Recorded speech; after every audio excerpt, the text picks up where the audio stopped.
Hey,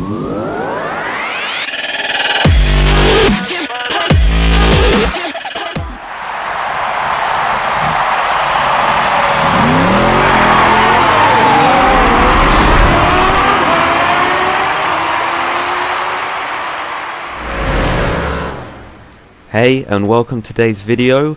We're going to be doing another game review, this time on Rocket League. Rocket League is a great game, and when it first hit the store on PlayStation, it was free. Nowadays it goes around £15, but even at that cost, this game is still so good. It's a soccer-based game where you play as cars, and you have to try and score against the opponents, either in a 1v1, a 2v2, 3v3 or 4v4. Rocket League offers many different game modes online, including the standard game modes, which is just football.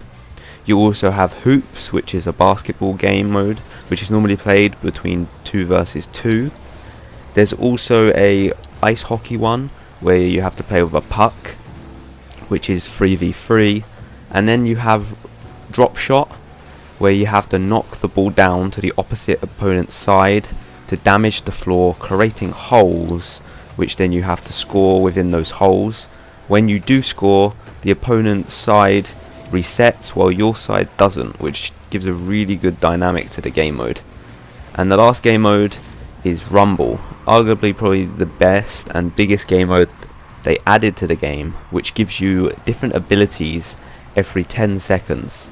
These abilities can vary from spikes, which makes the ball stick to your car, a plunger which pulls the ball along, a freeze which literally freezes the ball in that moment, or a punch and glove which will literally punch the ball in any direction you're facing.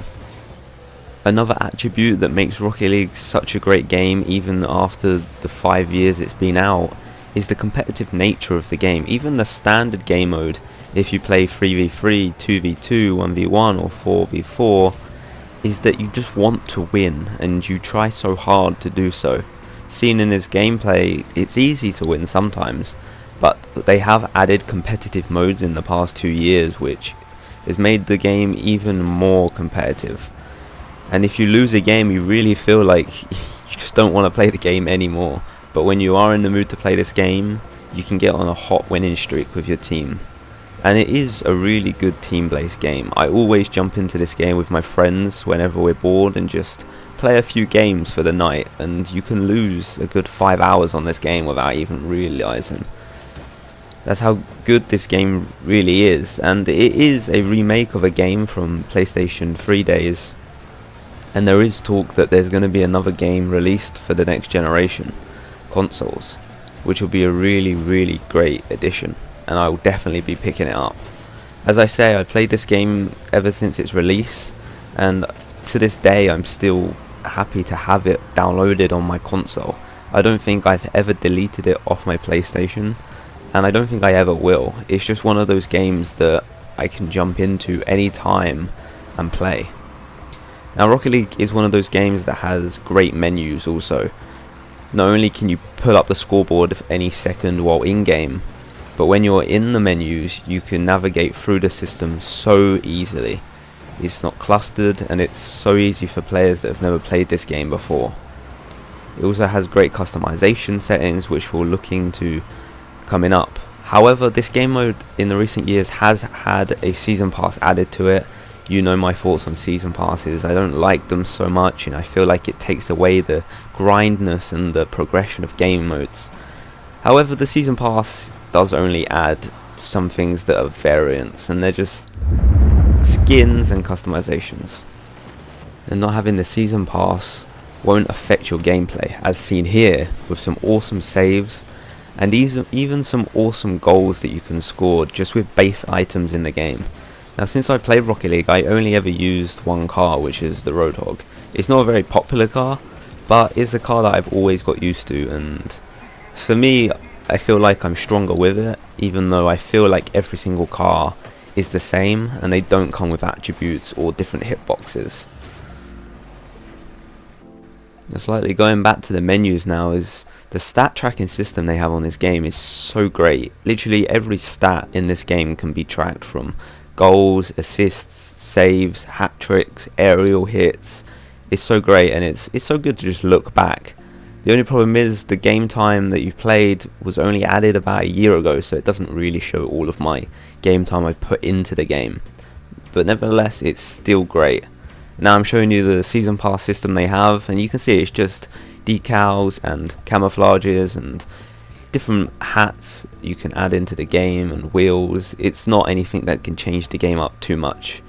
Although if any season pass was worth buying, I would say the Rocket League one would be on that list, as some of the things you get are pretty great, and as you can't unlock things through playing games as much anymore, the season pass is really the best way to do it. They've added new blueprints to the games, which obviously you can get from just playing the games, but the only way you can unlock it is through real life currency. I don't like this system, as back in the day you could just open crates if you wanted to and get keys by grinding, while now the blueprint system pretty much takes over everything. So you could get a really rare item, but it would be in a blueprint, so you have to pay for it anyway, which just takes away the luck system and the drop rate of getting good items. I don't like this system, and I really wish they wouldn't have added it in, but I guess that's just them showing that they need to go to more of a microtransaction way for the next game to come out. Now, without having to buy blueprints, of course, I played this game for 3 years before the blueprints was even enabled in the game, so I unlocked a lot of items, and that gives me a good experience. But I feel like a player picking up the game today wouldn't have that same experience, as they won't have all the items that you could have got for free back in the day. Also, limited items like Halloween events and Christmas events really helped have this game keep alive, and keep alive for so long, because 5 years of a game like this game is unheard of. Football is a very niche market for gamers of cars and gamers of this kind of competitive aspect, so the fact they've put it all together in such a way that keeps this game alive really is a great thing. Now, this game is pretty much just an online game. It does have an offline season mode, but it's not really worth your time, as you just play against bots and it's almost impossible to lose. But however, the online game modes really do add something to the game, and it just makes you feel like you want to play this game as much as you want. Now, what would I give this game out of 10? Well, the season pass and the blueprints really do bring this game down, and if I would have done this review maybe 2 years ago, it would have been out of 10. However, I give this a 9.2 out of 10.